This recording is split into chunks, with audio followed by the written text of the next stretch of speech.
매일 아침 하나님과 함께 누리는 하늘의 양식, 오늘 만나. 너는 여인이 월경으로 불결한 동안에 그에게 가까이하여 그의 하체를 범하지 말지니라. 너는 내 이웃의 아내와 동침하여 설정함으로 그 여자와 함께 자기를 더럽히지 말지니라. 너는 결단코 자녀를 몰렉에게 주어 불로 통과하게 함으로 내 하나님의 이름을 욕되게 하지 말라. 나는 여호와이니라. 너는 여자와 동침함같이 남자와 동침하지 말라. 이는 가증한 일이니라. 너는 짐승과 교합하여 자기를 더럽히지 말며 여자는 짐승 앞에 서서 그것과 교접하지 말라. 이는 문란한 일이니라. 너희는 이 모든 일로 스스로 더럽히지 말라. 내가 너희 앞에서 쫓아내는 족속들이 이 모든 일로 말미암아 더러워졌고 그 땅도 더러워졌으므로 내가 그 악으로 말미암아 벌하고 그 땅도 스스로 그 주민을 토하여 내느니라.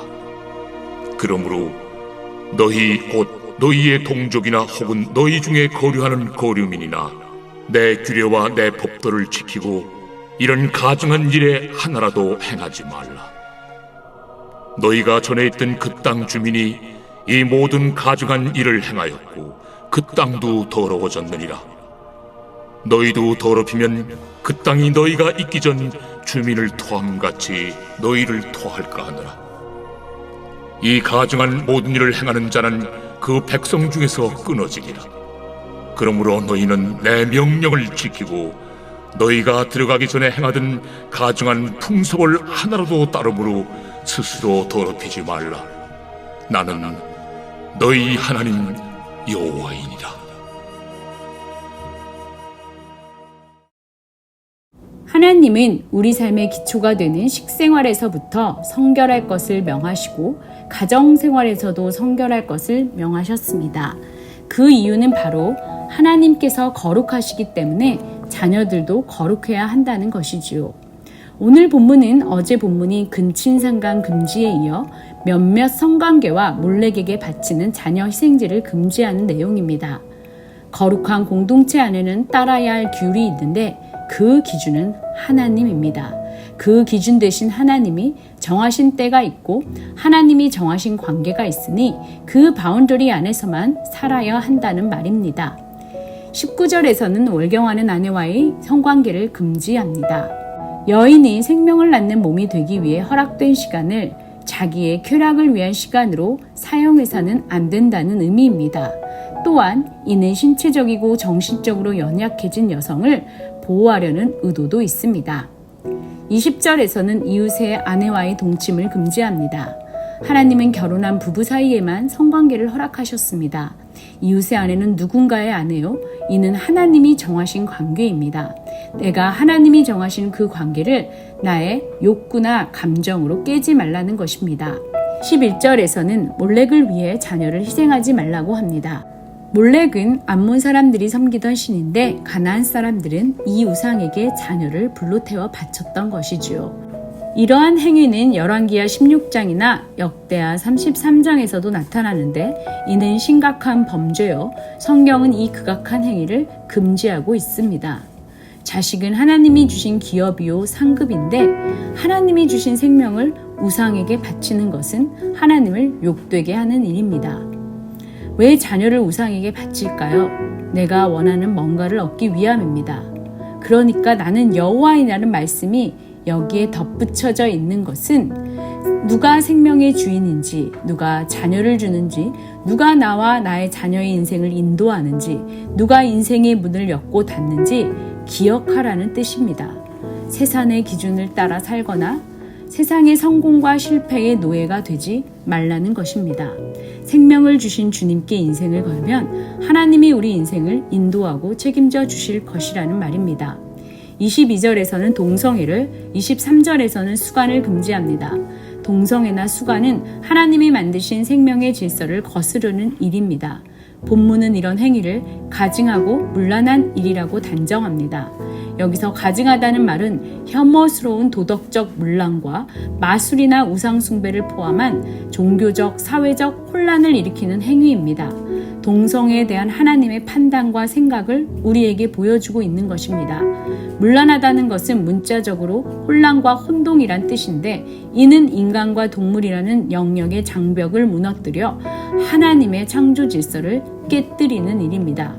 그 당시에 어떻게 이런 일들이 일어날까 의아하겠지만 당시에도 동성애와 수가는 존재했습니다. 그러나 성문제에 대한 환경은 과거와는 너무나 다릅니다. 남녀노소의 분간 없이 우리 모두는 너무나 쉽게 스마트폰이나 매체들을 통해 상상하지 못할 성적 자료들을 클릭 한 번으로 쉽게 접할 수 있습니다. 통제불능의 상황 속에서 성적 타락은 더 급속히 진행되고 있다는 말입니다. 사랑한다면 홍정 성관계는 당연한 일이고 결혼한 남녀에게 불륜 역시 이제 흔한 일이 되어버렸습니다. 동성애는 이제 세계적으로 허용되는 추세이고 오히려 반대하면 시대에 떨어지고 편견에 사로잡힌 사람으로 치부되는 시대에 살고 있습니다. 그러나 우리에게 중요한 것은 사회적 간섭이나 사람들의 생각이 아니라 하나님의 생각과 판단입니다. 하나님의 법은 변하지 않습니다. 마찬가지로 24절부터 30절까지 기록된 가증한 행위들에 대한 하나님의 경고 역시 여전히 변하지 않고 유효합니다. 24절의 기록대로 이런 모든 행위는 우리 자신을 더럽게 하며 이러한 죄는 우리의 사는 땅도 더럽힙니다. 25절에서 땅이 범죄자들을 토해낼 것이라고 경고하고 있지만 실은 땅은 의인화되고 토해낸다는 표현 역시 은유로 표현된 것입니다. 다시 말하면 하나님은 죄를 묵인할 수 없기에 우리가 가증한 죄악을 행하면 그 땅에서 쫓아버리신다는 말입니다. 우리 눈에는 당장의 결과가 나타나지 않기에 자칫 안일해질 수 있지만 그러나 성경은 인간의 죄의 임기량이 넘어갈 때 하나님께서 어떻게 심판하셨는지를 분명히 보여줍니다. 하나님은 아모리 백성의 죄가 찾아 그 땅에서 그들을 토해내셔서 이스라엘 백성에게 넘기셨고 이스라엘 백성의 죄가 찾아 하나님께서는 당신의 백성인 그들을 그 땅에서 토해내셔서 아수르와 바벨론을 통해 그들을 심판하셨습니다. 이는 오늘을 사는 우리에게도 똑같이 적용됩니다. 아무리 세상이 괜찮다 해도 사회 통념처럼 여겨진다 해도 하나님이 가증하다고 하면 그것은 가증한 일입니다. 모두가 괜찮다고 해도 그것은 스스로를 더럽히는 일입니다. 하나님은 30절 말미에서 다시 한번 나는 너희의 하나님 여호와니라고 말씀하십니다.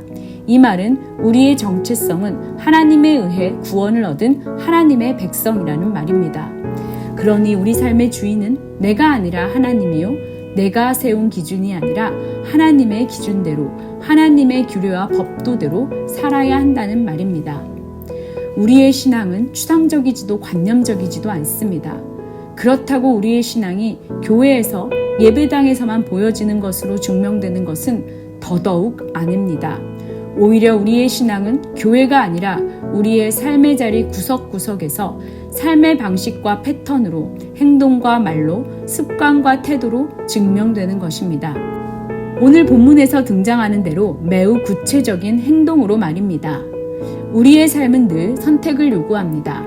우리는 삶의 모든 선택 앞에서 우리의 신앙을 행동과 말로 습관과 태도로 방식과 패턴으로 증명해내야 할 책임이 있습니다. 그렇지 않다면 우리는 야고보 사도의 말대로 죽은 믿음이 됩니다. 행함이 없는 믿음은 그 자체가 죽은 것이기 때문입니다.